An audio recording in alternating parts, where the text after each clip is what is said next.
आज मैं आपको अपनी जिंदगी की एक ऐसी कहानी सुनाने जा रही हूँ जो मेरे और मेरे ससुर जी के रिश्ते की अनोखी दास्तान है। मेरा नाम राधिका है और मैं 28 साल की हूँ। मैंने अपनी सेहत और सुंदरता का हमेशा ध्यान रखा है। रोज योग और व्यायाम करती हूँ, जिससे मेरी बॉडी फिट और आकर्षक है। मेरी शादी को 6 साल हो चुके हैं।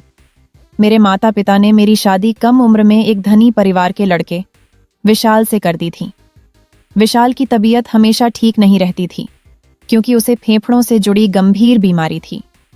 मैं अपनी शादी से पूरी तरह खुश नहीं थी, लेकिन विशाल मुझसे बहुत प्यार करता था और मेरी हर छोटी बड़ी जरूरत का ख्याल रखता था। हमारे घर में सिर्फ मैं, विशाल और मेरे ससुर जी, रमेश जी, रहते थे।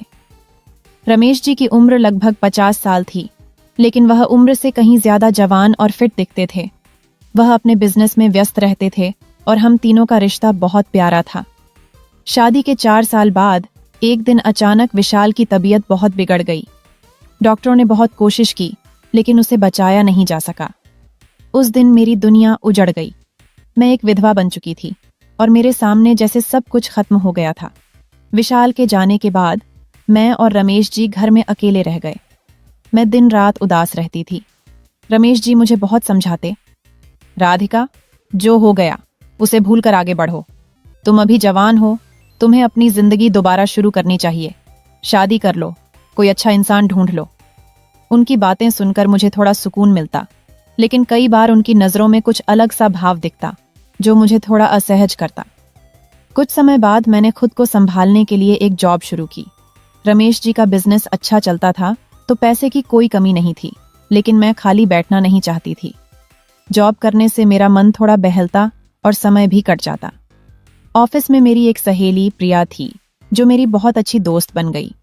हम दोनों साथ में ऑफिस जाते और वह मेरा बहुत ख्याल रखती। एक दिन ऑफिस से निकलते वक्त प्रिया ने मुझे अपने घर बुलाया। हमने चाय पी और ढेर सारी बातें की। उसने मुझे बताया कि ऑफिस में लोग एक दूसरे की मदद करते हैं। उसने एक विधवा सहकर्मी की कहानी सुनाई, जिसकी ऑफिस वालों ने शादी करवा दी थी और अब वह बहुत खुश थी। प्रिया ने मुझसे कहा, राधिका, तुम भी अपनी जिंदगी को एक और मौका दो, शादी कर लो। मैं उसकी बातों को सुनकर सोच में पड़ गई, लेकिन ज्यादा ध्यान नहीं दिया और घर चली आई। घर पर मैं अकेले बैठी थी। रविवार का दिन था और ऑफिस की छुट्टी थी। प्रिया की बातें मेरे दिमाग में बार बार घूम रही थीं। मैं सोचने लगी कि क्या मैं सचमुच अपनी जिंदगी दोबारा शुरू कर सकती हूँ। तभी मेरे मन में ख्याल आया कि रमेश जी से इस बारे में बात करूं। मैं उनके कमरे में गई। वह एक पत्रिका पढ़ रहे थे, लेकिन मुझे देखते ही उसे जल्दी से बिस्तर के नीचे छिपा लिया। मैंने पूछा, पिताजी, आप क्या पढ़ रहे थे? उन्होंने हंसते हुए कहा, कुछ नहीं, बस यूं ही टाइम पास कर रहा था। बताओ, क्या बात है?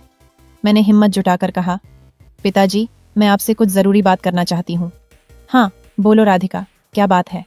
उन्होंने गंभीर होकर पूछा। मैंने कहा, पिताजी, विशाल को गए हुए 4 साल हो गए। मैं धीरे धीरे उस सदमे से बाहर निकल रही हूँ, लेकिन एक विधवा के तौर पर जिंदगी जीना आसान नहीं है। लोग अजीब नजरों से देखते हैं। आपने कई बार कहा कि मैं शादी कर लूं। मैं चाहती हूँ कि आप मेरे लिए कोई अच्छा जीवन साथी ढूंढें। मैं अकेले जिंदगी नहीं काट सकती। मुझे भी कोई चाहिए जो मेरा साथ दे, मेरी ज़रूरतों को समझे। मेरे माता पिता गरीब हैं और मैं उन्हें और परेशान नहीं करना चाहती। अब मेरे लिए तो बस आप ही हैं। मेरी बात सुनकर रमेश जी थोड़ा रुके, फिर मुझे अपने पास बिठाया और बोले, राधिका, तुम जो बाहर ढूंढ रही हो, वो शायद तुम्हें घर में ही मिल जाए। मैं तुम्हारी हर ज़रूरत पूरी कर सकता हूँ। उनकी बात सुनकर मैं स्तब्ध रह गई। मैंने कहा, पिताजी, ये आप क्या कह रहे हैं? मैं तो आपकी बेटी जैसी हूँ। उन्होंने शांत स्वर में कहा, देखो राधिका, तुम्हारी सास के जाने के बाद मैं भी अकेला हूँ, तुम भी अकेली हो।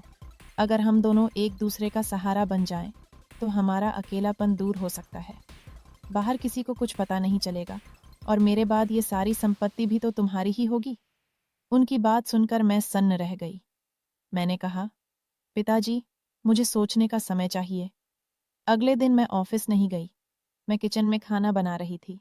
तभी रमेश जी आए और बोले, आज ऑफिस नहीं गई? मैंने कहा, नहीं, आज छुट्टी ले ली। आपकी तबीयत कैसी है? उन्होंने बताया कि उनकी तबीयत ठीक नहीं थी, इसलिए वो भी घर पर ही थे। तभी कुछ मेहमान आ गए। मेरे मामा मामी आए थे। मैं उनके साथ बातों में व्यस्त हो गई और रमेश जी अपने खेतों की सैर करने निकल गए। मेहमानों के जाने के बाद मैं अकेले बैठकर सोचने लगी। रमेश जी की बातें मेरे दिमाग में घूम रही थीं। मैंने सोचा, अगर मैं उनके साथ रहूं तो मेरा अकेलापन भी दूर होगा और भविष्य में उनकी संपत्ति भी मेरे काम आएगी। शाम को मैं मार्केट गई और अपने और रमेश जी के लिए कुछ कपड़े खरीदे। जब मैं घर लौटी तो रमेश जी अपने कमरे में आराम कर रहे थे। रात के 9 बज चुके थे। मैं उनके पास गई और उनकी बातों को स्वीकार कर लिया। उनकी खुशी का ठिकाना नहीं रहा। उस रात हमने ढेर सारी बातें की और एक दूसरे के करीब आए। उस पल के बाद हम दोनों पति पत्नी की तरह रहने लगे। कुछ समय बाद रमेश जी ने मुझे अपने बिजनेस की जिम्मेदारी सौंप दी।